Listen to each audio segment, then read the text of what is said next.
और चलिए खबरों में आगे बढ़ेंगे। बड़ी खबर आपको बता दें, जहां मुख्यमंत्री योगी आदित्यनाथ का प्रयागराज दौरा है। आज वाराणसी से प्रयागराज पहुंचेंगे सीएम योगी। पीएम मोदी के कार्यक्रम की तैयारियों का जायजा लेंगे। 13 दिसंबर को पीएम मोदी का प्रस्तावित कार्यक्रम है। बता दें कि महाकुंभ की तैयारियों का भी सीएम योगी निरीक्षण करेंगे। अखाड़ा परिषद की बैठक में भी शामिल होंगे। तो ये बड़ी खबर आपको बता दें, वाराणसी से प्रयागराज पहुंचेंगे मुख्यमंत्री योगी आदित्यनाथ। प्रधानमंत्री मोदी के कार्यक्रम को लेकर यहाँ पर तैयारियों का जायजा लेते हुए नजर आएंगे। बता दें कि पीएम मोदी का प्रयागराज का प्रस्तावित दौरा 13 दिसंबर को है और ऐसे में महाकुंभ के साथ साथ पीएम मोदी के आगमन से पहले क्या कुछ तैयारियां यहां पर की जा रही है, इन सब का जायजा लेते हुए मुख्यमंत्री योगी आदित्यनाथ नजर आएंगे। तो अखाड़ा परिषद की बैठक में भी सीएम योगी यहां पर शामिल होने वाले हैं। इसके अलावा महाकुंभ को लेकर क्या कुछ तैयारियां प्रशासनिक तौर पर की जा रही है, सभी का जायजा और सभी का निरीक्षण करते हुए सीएम नजर आएंगे। तो मुख्यमंत्री योगी आदित्यनाथ का प्रयागराज दौरा है आज। बड़ी खबर आपको बता दें, वाराणसी से प्रयागराज पहुंचेंगे सीएम योगी। प्रधानमंत्री मोदी के आगमन से पहले तैयारियों का जायजा सीएम योगी यहां पर लेंगे। पीएम मोदी के कार्यक्रम की तैयारी का जायजा लेंगे। बता दें कि 13 दिसंबर को प्रधानमंत्री मोदी का प्रयागराज दौरा है। ऐसे में चाहे सुरक्षा के लिहाज से हो, कुंभ के लिहाज से हो, प्रशासनिक लिहाज से हो,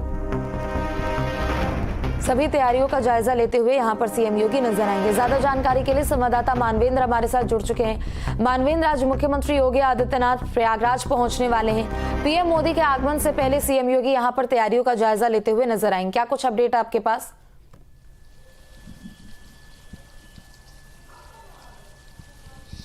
जी देखिए, करीब दिन में 1 बजे के आसपास सीएम योगी प्रयागराज पहुंचेंगे। वहां से वो सर्किट हाउस जाएंगे, जहां पर पीएम के कार्यक्रम को लेकर के पार्टी के पदाधिकारियों के साथ बैठक करेंगे और उसके बाद एक प्रशासनिक बैठक भी वहीं कुंभ मेले को लेकर के जो अधिकारी हैं उनके साथ करेंगे। और उसके बाद वो वहां से मेले की तरफ निकलेंगे और आलोपी बाग जो फ्लाईओवर है वहां पर जो सड़क बनी है उसका मुआयना करेंगे। उसके बाद जो मेले के अंदर जो खोया पाया केंद्र बन करके तैयार हुआ है उसका लोकार्पण करेंगे। जिला कलेक्ट्रेट जो नया कुंभ नगर बसाया गया, उसका जिला कलेक्ट्रेट जो है वो बन करके तैयार हो गया है, उसका लोकार्पण करेंगे। और वहाँ पर साधु संतों के साथ कुंभ मेले की तैयारियों को लेकर के बैठक करेंगे। और बैठक करने के बाद सीएम वहाँ से निकलेंगे और तमाम अगर बात करें तो अरेल साइड जाएंगे। अरेल साइड में जो शिवालय पार्क है जिसका लोकार्पण प्रधानमंत्री को करना है, और तमाम जो योजनाएं हैं टेंट सिटी से लेकर के जो सरकार की तरफ से अरेल क्षेत्र में बनाई जा रही है गंगा के उस पार, वहां पहुंच करके तमाम जो तैयारी हैं उनका मुआयना करेंगे, उसको जांचे परखेंगे। और उसके बाद वो शाम के करीब 5 बजे के आसपास वापस रवाना होंगे। तो दिन भर मुख्यमंत्री आज लगभग कह सकते हैं कि 5 घंटे के आसपास प्रयागराज में रहेंगे। इस दौरान वो अधिकारियों के साथ, साधु संतों के साथ और पार्टी के पदाधिकारियों के साथ बैठक करेंगे। और मुख्य उद्देश्य उनका यही है कि 13 दिसंबर को प्रधानमंत्री नरेंद्र मोदी प्रयागराज पहुंच रहे हैं और नरेंद्र मोदी तमाम योजनाओं का लोकार्पण करेंगे, तमाम बड़ी योजनाओं का। मानवेंद्र, 1 महीने का समय बाकी है और ऐसे में महाकुंभ की शुरुआत यहाँ पर हो जाएगी, लेकिन यहाँ पर अखाड़ा परिषद के साथ भी जो बैठक होगी उसमें भी सीएम योगी शामिल होने वाले हैं।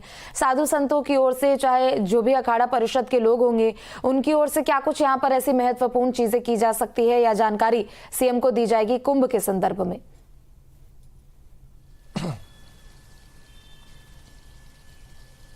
ये देखिए, साधु संत जो साधु संतों का अपनी जो तैयारी है उसको लेकर के लगातार सीएम से बात करते रहते हैं। पिछली बैठक में साधु संतों में आपस में विवाद हो गया था, क्योंकि अखाड़ा जो है वो 2 फाड़ है और अखाड़े के 2 गुट हैं।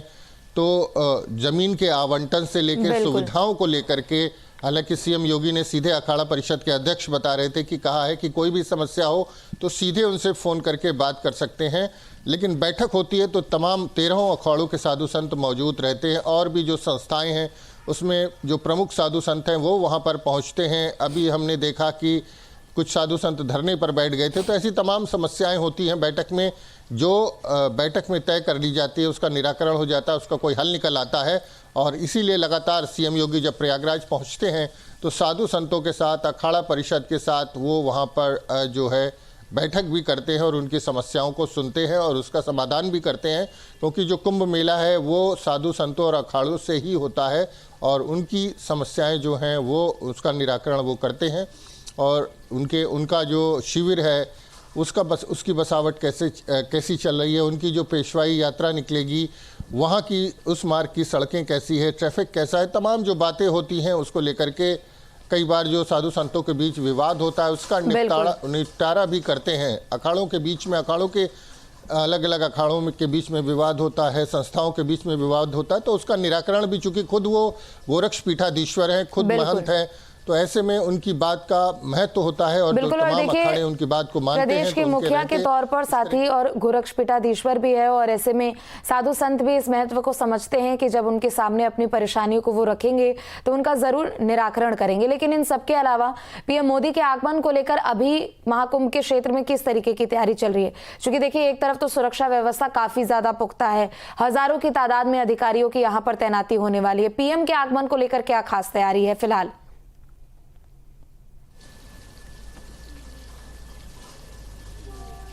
देखिए, पीएम आएंगे, सबसे पहले शृंगेरपुर धाम जाएंगे जो संगम तट से करीब 40 से 45 किलोमीटर दूर है। वहाँ पर निषाद राज पार्क बना है जो बहुत विशाल पार्क है, जहाँ पर रामायण की बात करें तो जब भगवान राम वन को जा रहे थे तो यहाँ पर उनकी भेंट निषाद राज गुई से हुई थी और निषाद और केवट जो संवाद है वो प्रसिद्ध है, रामायण का प्रसिद्ध रामचरितमानस का अंश है। तो यहीं पर भगवान राम आए थे और निषाद राज से उनकी भेंट हुई थी।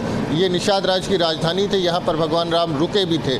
तो उत्तर प्रदेश सरकार ने उस निषाद राज पार्क को, जो राम वनगमन पथ मार्ग है, उसमें एक अहम पड़ाव बनाया है, उसको डेवलप किया है। बहुत बड़ा निषाद राज पार्क बनाया है जहां भगवान राम और निषाद राज की गले मिलती 51 फीट ऊंची प्रतिमा लगाई गई है। निषाद राज पार्क का पीएम को लोकार्पण करना है और भी तमाम प्रसंग वहां पर मूर्तियां बनाई गई हैं, पार्क बनाया गया है, तो उसको डेवलप किया है। सरकार ने करोड़ों रुपए की योजना थी वहाँ पर प्रधानमंत्री सबसे पहले पहुँचेंगे, उस निषाद राज पार्क का लोकार्पण करेंगे।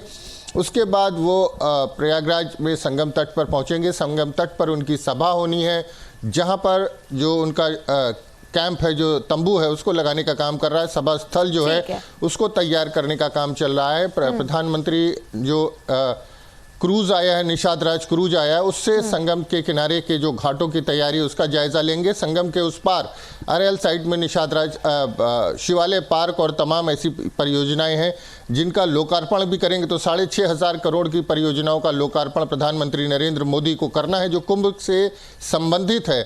तो बृहद पैमाने पर, बड़े पैमाने पर प्रधानमंत्री के दौरे की तैयारी चल रही है और इसी सिलसिले में मुख्यमंत्री योगी आदित्यनाथ भी प्रयागराज पहुंच रहे हैं। जी चलिए, ठीक है, आप नजर बनाए रखिएगा, आगे भी आपसे जानकारी लेंगे। बहुत बहुत शुक्रिया मानवेंद्र आपका। आगे बढ़ेंगे जहां प्रयागराज में कुंभ 2025 की तैयारियों में प्रशासन जोर शोर से जुटा हुआ है। इस बार कुंभ मेले को डिजिटल और हाईटेक बनाने पर विशेष ध्यान दिया जा रहा है ताकि श्रद्धालुओं को बेहतर सुविधाएं मिल सके। इसी क्रम में संगम पर स्नान करने वाले श्रद्धालुओं के लिए खास तरीके की फ्लोटिंग जेटी का निर्माण किया जा रहा है। इस जेटी की सहायता से श्रद्धालु न केवल आराम से स्नान कर सकेंगे बल्कि कपड़े बदलने की सुविधा भी उनको मिलेगी। अपर मेला अधिकारी ने जानकारी दी है कि इस जेटी में कई सुविधाएं होंगी, जैसे चेंजिंग रूम, श्रद्धालुओं के लिए आरामदायक कपड़े बदलने की जगह। इस पहल से श्रद्धालुओं को संगम के पवित्र जल में स्नान करते समय अधिक सुविधा और सुरक्षा का अनुभव भी होगा।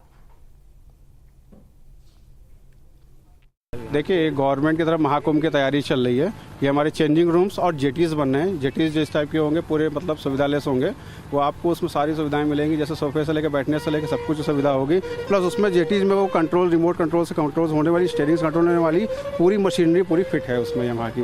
ये पूरी गवर्नमेंट की तरफ से बन रही है। ये हमारे दास एंड कुमार्स हैं वाराणसी के, वो संस्था स्टैंडर्ड को पूरा बना रही है। जैसे उसके अंदर 2 कमरे, जेटीज जो है हमारे, उसमें 2 कमरेज हैं, प्लस में बैठने की सुविधा, पंखे लगे, सोलर इन्वर्टर सब लगे हुए, प्लस उसमें नहाने के लिए जो है एक छोटे से स्विमिंग पूल भी बनाए गए हैं। गवर्नमेंट जैसे जो निर्धारित करेगी, जो जैसे जिस तरह से यूज़ करना चाहिए उसका, वो इसके महाकुंभ, जैसे प्रयागराज वासी हो गए या बाहर से कोई भी आ सकता है, श्रद्धालु से लेकर कोई भी आ सकता है, वो उसका इस्तेमाल कर सकता है गवर्नमेंट की तरफ से। तो वहीं वाराणसी दौरे के पहले दिन सीएम योगी ने काल भैरव और भगवान